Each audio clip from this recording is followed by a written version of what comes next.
solved, or do you think a small child might grow up to be archaeologist who could still study the jars and learn more? Well, the mysteries are never solved until we open the sealed jars. And we will open all of them to have evidence enough to say that the jars were containers for offering, because all of our study it was empty. Okay, we only looking for. We found what we found is not enough to suppose what I said. Like we found only polystone arcs, granite stone. We found beads. We found potteries, but we never found the blood. We never found the offering. We don't not yet found the skeleton of the elephant. A lot of things to do. We need all of new age archaeology to come to study. Oh, good, Okay? good. Children will be glad to hear that, because some children want to grow up and tackle a mystery like this. Sure, you're welcome. Do the jars make any pattern if you flew above them and looked down? Is there any pattern to how they're placed? That is a big exercise for you. Nobody tried to do that yet. Nobody tried to mark them in the map, because the jars have been counted 64 sites. But among the sites, for example, we are in site 3 and we go into site 2. Between the two sites, they have a lot of guardian jars, which is nobody cares to mark and to draw the picture, to be geometric picture, you know what I mean? So it's left behind a lot of exercise. Yes. What other places in the world did you say have jars like this? In Assam, Assam. yes, and in Sulawesi. In Assam, we found 5 jars. In Sulawesi, we found 12 jars with menhir. And are there any ancient stories that people tell about the jars that are just folk stories? Yes, you know, like in European, you have Snow White and others. In Laos, we have also our folklore that become like nearly famous. People say that the jars are made by, ordered by King called Xieng, which is presumed that he was Khmu tribe. The Khmu tribe is the oldest ancient tribe in Laos, the first one who came to Laos territory. And he ordered his population to make this to keep rice wine, to separate his victim against Vietnamese. After he drank all of the rice wine, they put the remains of the hero into there to be a cemetery or a monument for remembering of the hero and the victim. That is folklore. Because the jars is very similar with our rice wine jars. Of course, our rice wine vase, it's like diameter only one foot, not like this. Of the mystery of the jars, what part puzzles you the most? What do you think about amongst the jars? What mystery can you solve? We are going to study how the people are separated. We probably want to know that what people believe between this soil into the sky. We presume that they choose this position because of the lightning. And it seems like if the lightning can come into our world, and the spirit might be can go up with the lightning also. And it's the base, ideas of that.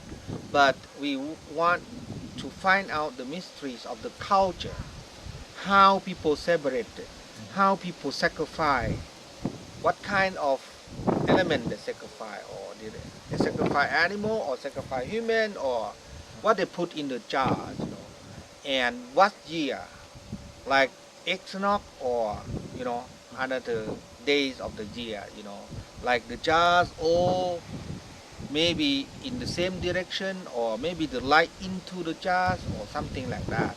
That is the mystery, okay? So we have to begin with the Dongson culture, because the Dongson culture is the nearest culture calculating in present culture, you know.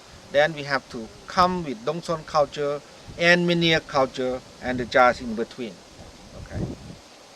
Peter, those are all my questions. Do you have more?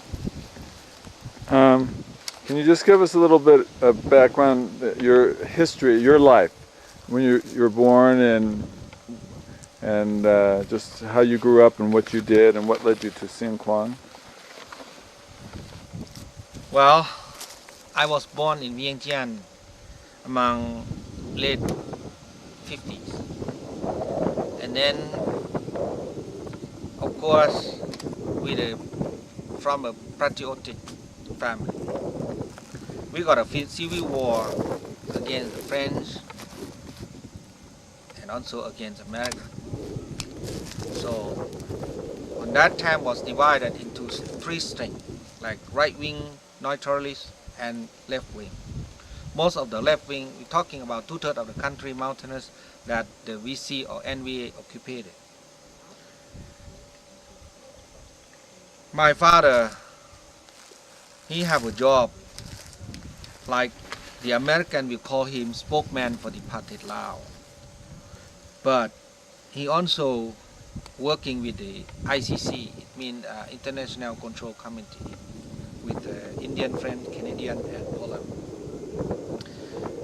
After the royal government lost the battle in Plain of Jars in 1969, so I could not go to my school because the state police and MP, you know, military police around our camp in Vientiane.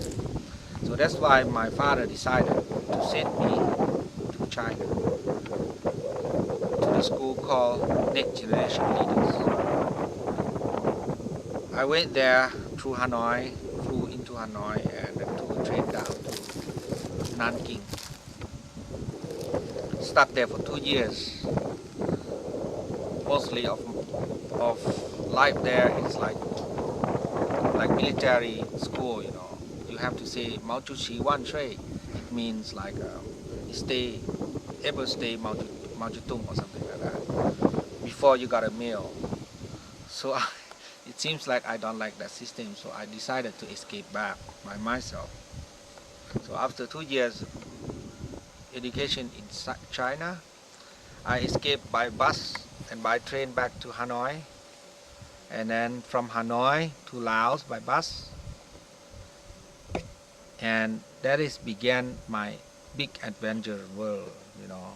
I came to Laos with among the atmosphere of bombardment on Ho Chi Minh Trail. We were about 400 children together with 4 buses, one bus, 100 children. And we got to Dong Tâm near Dien Bien Phu, past Lao border about 20 kilometers. Then my teacher said we have to run to the hill, abandon our bus because air rider. Then we ran up to the top. About 2 hours later, we hear a big explosion. We come down, 2 buses is in the heart of the bomb craters. All of my belonging was lost. So we continued to go to Sam Nua. They drove us to one cave. We didn't sleep that night because it's not enough space, you know. It's very crowded and noisy. The next following morning, many parents of the children come and pick up them and left me behind because nobody pick up me. I have to stay in the cave for 5 years.